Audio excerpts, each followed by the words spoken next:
Olá, bom dia. Uma pesquisa divulgada recentemente aponta um aumento de 38% na venda de livros em todo o país no período de 2017 a 2022. O que isso representa? Quais os reflexos disso aqui no estado? São sobre esses assuntos que nós vamos conversar no programa de hoje. E quem veio conversar comigo sobre esse assunto foi o presidente da AMEIC, Associação Maranhense de Escritores Independentes, José Viegas. Bom dia. Bom dia, prazer em estar aqui. Seja muito bem-vindo. Obrigado. Esse dado, ele de alguma forma... Você já conhecia esse dado? Vamos começar do começo. Não, porque eu estou concentrado na realidade maranhense. E não me importa o que é que ocorre no mundo, desde que eu faça ocorrer as coisas no Maranhão como tem que ser. Interessante, gostei disso. Então vamos falar do Maranhão. Tá. No Maranhão, de alguma forma, tem reflexo esse dado de aumento na venda de livros, quer dizer, no interesse de leitores, quando a gente pensa em aumento da venda de livros, né? Acho que eu não posso, por experiência, atrelar a realidade do Brasil, da leitura, com a realidade da literatura maranhense. A literatura maranhense tem uma própria luta de vincar no meio dessa literatura. Porque muitas vezes o leitor considera a leitura maranhense como uma coisa de segundo. O que é preciso é o que é que está na moda. E então procuram outro tipo de títulos e passem ao lado de tesouros da nossa literatura. Então a nossa luta é diferente e eu não posso dizer que estamos atrelados àquela realidade, porque a gente está lutando contra a maré dessa realidade para ter a nossa própria existência e realidade.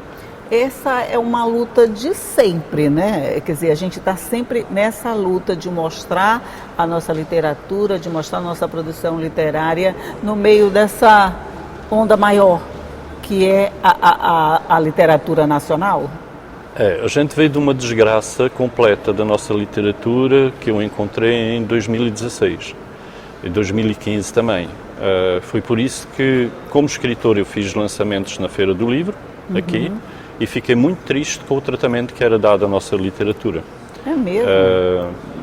Era os de fora considerados, apaparicados, divulgados, e os locais eram ignorados. É carne para canhão para encher a feira. E então eu decidi fazer uma feira, foi a FLAEMA, em 2016, para mostrar como é que se deve tratar o autor maranhense. E dessa feira resultou que 110 escritores ficaram felizes de saber que eram tantos, e eles são muito mais, e criamos uma associação da qual resultou a livraria e todas as outras ações. Até então, o escritor maranhense tinha o seu livrezinho debaixo do braço, não sabia onde vendê-lo, tinha 2 ou 3 livrarias, punha lá no meio de outras coisas, e tinha inclusive uma aberração que eu só encontrei aqui, que é uma lei que tinha que obrigar as livrarias a ter um cantinho para os autores maranhenses. E era pior o vexame, porque se você fosse uma escritora infantil-juvenil, o seu livro estava na estande dos maranhenses, seu dia esterilizada, e os outros infantil-juvenis, todos os autores do Brasil, estavam ali juntos. Ou seja, você nem podia estar junto. Que isso, verdade? É verdade. Então, a partir de 2016, a gente mudou isso. Depois, com a criação, em 2017, da abertura da livraria, mostramos que esta literatura, se a gente junta as fraquezas, aparentemente, da nossa literatura, as pessoas abrem a boca. Temos tudo isso? Sim, não é uma fraqueza, é uma força. O problema é que o maranhense virou as costas à sua própria literatura. Então, a gente está reunindo essa literatura e pondo debaixo dos holofotes a dizer, olha, veja, e todos os outros estados nos invejam. E dizem, puxa, o Maranhão escreve muito.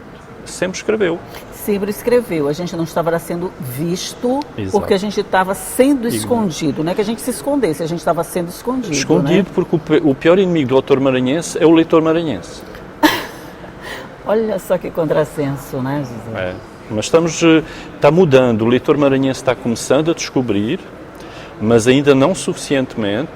Eu posso lhe dizer que o grande sucesso de venda, nós temos tido uma progressão grande, 40% depois da pandemia, ela é feita por vendas para o resto do país. Todos os dias nós vamos ao correio enviar dezenas de livros para este Brasil afora. Por exemplo, o nosso título mais vendido, que é o do Viriato Correia, eu diria que 80% das vendas do Viriato Correia, da venda maior, foi para para fora. Na sua opinião, o que leva a uma situação dessa? Quer dizer, é como se a gente tivesse um tesouro, mas a gente olhasse só para um tesouro do outro lado, como se o nosso ficasse aqui invisível. O que leva a uma situação dessa? A gente simplesmente fechar os olhos para o que a gente tem de bom?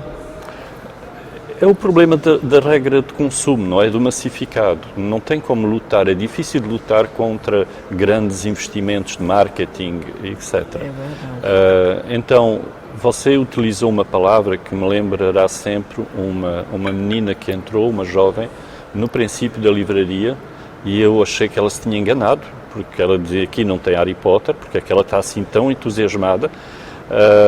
E acho que era o livro Mulatos que ela estava vendo e estava a dizer, meu Deus, está aqui, porque ela já nem encontrava esses livros, a nossa literatura já não se encontravam, e quando tem clientes jovens maranhenses que entram, veem que se enganaram, não, este aqui é maranhense, deixa ver, e começam a dizer, puxa, aqui tem tesouros. A palavra exatamente você utilizou. Mas é isso que nós temos, né? Temos tesouros. Até porque São Luís, principalmente, sempre foi conhecida como uma capital essencialmente literária, né? Só para lembrar aquele chavão da gente ser conhecido como Atenas brasileira, mas a gente sempre teve essa vocação. E o certo seria a gente que é dono dessa vocação apreciar. Eu ponho o desafio mais alto. Eu acho que a gente tem que ignorar essa vocação, pô-la para trás e pensar assim, isso é o que foi, a gente vai parar de olhar para o passado. Esta geração tem capacidade suficiente para deixar um novo título para São Luís. Eu também acho. E esse novo título, que a gente vai tentar construir com o projeto que temos para novembro, seria São Luís, capital literária da lusofonia. Porque a lusofonia tem a mesma luta que o Maranhão, e eu quero juntar essa luta. Se você for ver 80% dos best-sellers, dos mais vendidos no Brasil, são traduções de títulos americanos. Então temos que lutar contra essa anglofonia traduzida e que se infiltra na lusofonia. E pôr os holofotes sobre o Maranhão, claro, no Brasil, e sobre a lusofonia, que temos autores fantásticos. Portugueses, com certeza. Seria anglofonia versus lusofonia. E também tem hispanofonia, então a gente tem que, essas fonias, a gente tem que lutar pela lusofonia. É uma guerra grande, né? Mas podemos vencer. Lembre-se que a palavra luso vem de português, e português, um país pequenininho assim, fez muito. E para mim não tem, como estava a dizer a sua colega há pouco, Brasil, Angola, Moçambique, para mim é tudo o mesmo país com Portugal. Não há diferença. É um grande país, uma grande alma. Eu não vejo diferença entre uma alma brasileira, uma alma portuguesa, alma no sentido amplo, espiritual e de consciência e de filosofia. Sim. Mas ainda assim, essa luta, ela já começou, eu nem diria luta, seria uma campanha de conscientização, uma campanha de formação de novas ideias, de busca de interesses comuns para que a gente chegue a esse final. Você diria que ela já começou, ela já está em andamento? Há quantas anda, por exemplo? Está na segunda fase. A primeira fase foram 7 primeiros anos.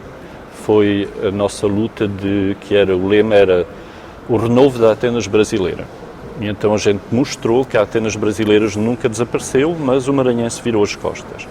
O novo, que vai iniciar agora em novembro com esse novo evento, que vai se chamar São Luís, Capital Literária da Lusofonia, de 14 a 17 de novembro, vai ser levar o Maranhão para o mundo e trazer o mundo lusófono para aqui, porque esta nossa cidade tem que ter esse novo título. Então são os maiores premiados escritores de Angola, Moçambique, de prémios Oceanos, prémios Saramagos, prémios Jabuti, que vão ser convidados aqui para um grande evento e vamos homenagear o nosso maior autor maranhense vivo, que nunca foi homenageado na sua própria terra, que é o escritor José Sarney. Olha, muito interessante. Já tem uma data ou nós estamos 14 a 17 de novembro. Novembro, né? Sim. Temos um tempinho para pensar sobre isso. Enquanto a gente tem esse tempinho para pensar nessa campanha, a gente vai fazer também um intervalo. É só rapidinho, vamos tomar água, vamos tomar café e vamos voltar para continuar conversando. Um minutinho só e eu volto já.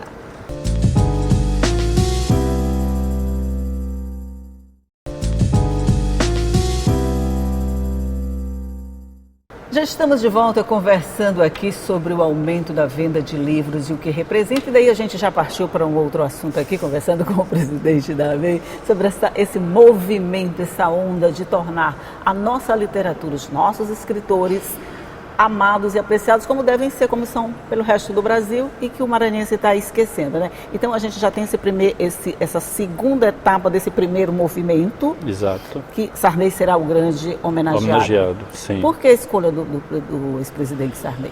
Vários motivos. Como o título é São Luís, capital da lusofonia, é preciso recordar o percurso desse homem. Ele, quando era presidente, convidou aqui a primeira conferência dos presidentes de todos os países lusófonos, foi feita em São Luís, em 89, eu creio. Então, 35 anos depois, fazer que a literatura lusófona homenagem esse grande homem da literatura e da cultura é muito importante. Ele tem 191 livros publicados, as pessoas acham traduzidos em várias línguas, as pessoas conhecem a obra dele.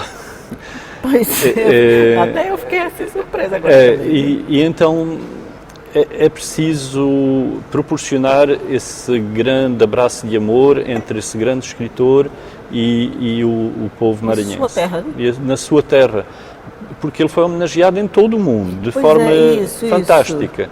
E aqui nunca. Então a gente vai querer proporcionar esse grande abraço. Que legal. A associação, como o próprio nome diz, Associação Maranhense de Escritores Independentes, de que forma ela consegue juntar todas essas pessoas, esses escritores independentes que não tinham lugar, que estavam colocados na prateleira lá do fundo, e trazer para esse holofote na prateleira da frente? Eu diria que esse movimento está dando o resultado que vocês imaginavam lá, quando participaram da Feira do Livro e que viram que não estavam sendo prestigiados? Está dando resultado, mas à custa de muitos esforços, porque a literatura nunca teve apoio. Boi tem apoio, tambor tem apoio, rega tem apoio, tudo tem apoio. Mas a literatura não tem tido, pelo menos a literatura independente. Eu falo o nosso projeto foi um projeto de 7 anos, de luta, de muita dedicação e de sacrifício, que resultou, mas, como digo, a gente tem que falar as coisas reais. Somos muitos escritores, mas o escritor maranhense ainda tem o seu quê, que é muito nombrilístico, ou seja, só olham para o umbigo. E a gente tem que lutar para ajudar o autor maranhense contra ele mesmo, porque... Aí a luta já é um pouquinho mais complicada. Porque ele é muito centrado, ou seja... Eu primeiro e os outros que... Então, levar isso para uma associação... Eu na frente, os outros atrás. Levar isso para uma associação, em que numa associação você não tem que chegar dizendo o que é que a associação pode fazer para mim, mas é o que é que eu posso fazer para todos. E não temos ainda essa cultura de alguém chegar e dizer o que é que eu posso fazer para todos. Temos sempre o que é que pode fazer para mim. Então, o que é que se faz? Poucos, uma associação, uma carroça, não é? No qual está 2 ou 3 jumentos que puxam a carroça e disse 100 e tal em cima, mas tem valido o esforço. A gente tem levado a carroça até onde foi possível. Mas essa carroça... agora o trocadilho vai ficar por minha conta. Mas essa carroça está conseguindo andar? Tá. Os jumentos estão cansados, mas a gente está conseguindo levá-la até a bom porto. Mas esses jumentos vão aguentar muito tempo. Eu acho que o ânimo, por exemplo, o ânimo ou o desânimo do jumento depende muito do estímulo que ele recebe, né? Vamos lá. Se ele se entusiasma, a corrida fica um pouco mais rápida. O estímulo é simples. A gente quer levar essa carroça até ao porto, porque no porto tem um navio que a gente vai permitir levar essa literatura para o mundo. Então depois o peso vai ser do navio, não vai ser mais dos jumentos. Eu vou ficar rindo agora dessa figura de linguagem que o senhor usou, viu? O caminho está longe até o porto? Não, estamos chegando a eles. Em novembro, se Deus quiser, a gente está lá com esse evento. Já está lá. Já, porque logo a seguir, como a primeira feira foi a origem da AME, da Associação e da Livraria, esta vai ser a origem de um outro projeto que chama-se Embaixadas Literárias da Lusofonia.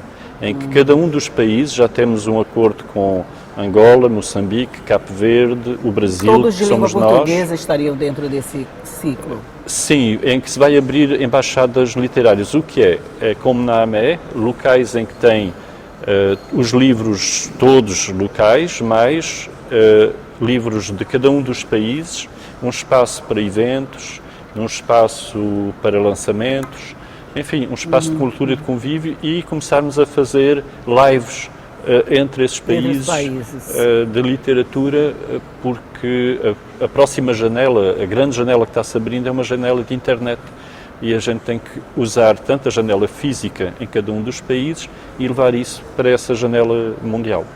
Ok. Independente dessa visão muito personalista dos escritores, como o senhor falou, de alguma forma a MEI está servindo também para mostrar outros talentos.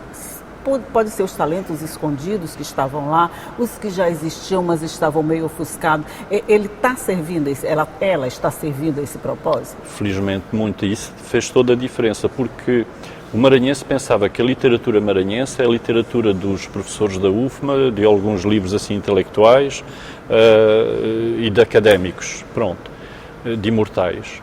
E não é, e os clássicos. E então toda a nova geração que estava aí, pujante, saindo, estava-se editando, espalhada, não era vista. E temos uma geração de escritores de 20 anos, 22 anos, romancistas fantásticos, que poderiam ser best-sellers nacionais. E essa geração está subindo e está, enfim, sendo visível. Isso então a gente pode dizer que, de alguma forma, ela está cumprindo a missão que ela se propôs, que é dar visibilidade à literatura maranhense e, a partir daí, torná-la apreciada pelos próprios maranhenses. Sim, até hoje temos conseguido, porque a carroça está andando. Mas a vida é uma caixinha de surpresas, então, mas até hoje estamos conseguindo.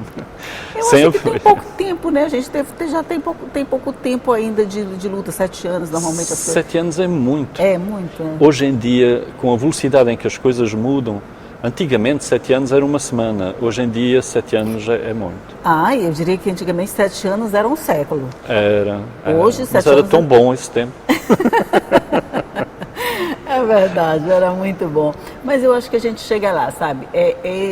A ideia de tornar mais conhecido isso é maravilhosa, porque a gente vai descobrir os talentos, os tesouros que a gente tem, gente que está pertinho da gente, que é um escritor fantástico, e a gente não dá a devida importância. É verdade, isso. Às vezes a gente ignora o quê? Aquela menina, ela é escritora. E ela mesmo? Então não sabemos, a gente coabita. Uma palavra que eu usava muito quando era entrevistado no início para explicar o que eu encontrei aqui no Maranhão é um povo, e eu já viajei muito pelo mundo. Que sou português, claro. Sou. Costumo dizer que o maranhense não tem sangue nas veias, tem cultura. Ou ele canta... Ai, que lindo, gostei disso. Eu não tenho sangue, ou não escreve, tenho cultura. Tem cultura. Não, o maranhense tem... Qualquer coisa é cultura. Se não canta é porque faz tambor ou faz... Qualquer coisa de cultura ele faz. Eu que nem canto, nem danço tambor e nem faço nada. Eu vou ler então, é o jeito. Eu acho que você escreve. Só que ainda não pôs no papel. Olha, não fica me provocando, não. Coloque, vai ser um livro maravilhoso. Não fica me provocando, não. Mas isso é interessante, sabe? São essas ideias assim, arrojadas, diferentes, que a gente precisa para botar para fora essa coisa que a gente tem e que fica guardada lá no fundo. Se não fosse um movimento desse, a gente ia ficar todo o tempo ocupando a parte de trás das exposições e de todas as feiras de livro do Brasil. E criando esse complexo de inferioridade. Que é de fora é melhor, quanto... Eu não diria que nós somos melhor, mas também não somos pior, então somos iguais. Somos iguais. Todos têm o mesmo valor. Dizem que nada tem valor absoluto, né? O valor é relativo, o valor a gente dá para as coisas, Exato. Né? Então, é nessa pegada que a gente tem que ir. A gente tem que valorizar o que é nosso. Não é que a gente desvalorize o que é dos outros, de jeito nenhum, mas temos o mesmo valor, é só saber apreciar. Diz que a beleza está nos olhos de quem vê? Pois é, o valor da nossa literatura está nos olhos de quem lê. Pronto. Perfeito, adorei a frase. Viu? Tem que escrever. Eu sou insistente, ó. Essa carroça não cabe mais gente, deixa essa carroça lá. Mas olha, José Viegas, muito, muito obrigada por esse papo. Eu por que essa agradeço, adorei. Eu também adorei conversar com você. Muito obrigada, volte mais. Pertinho desse projeto, a gente pode voltar a conversar mais uma vez. Tá certo. Para ver como ele está andando, como é que ele vai ser realizado, que resultados a gente vai ter disso tudo. Combinado? Tá bom, combinado. Então, combinado por hoje. Bom dia e muito obrigada. Obrigado. E obrigada a você, bom dia também, que está aí do outro lado, que já sabe que todo dia eu estou aqui te esperando com informações assim. Quem sabe você não é um escritor que está aí também esperando só uma oportunidade para aparecer, para botar esse talento para fora. Aproveita, a gente tem a Meia aí que está dando esse apoio todo, mas não vai lá perguntando o que ela pode fazer por você, tá? Pergunte o que você pode fazer por ela, daí você vai ter mais benefícios. Mas a história anda desse jeito. E é assim que eu gosto de começar as nossas manhãs, com muita informação, mas uma informação alegre e boa de se dar. Tchau e até a próxima.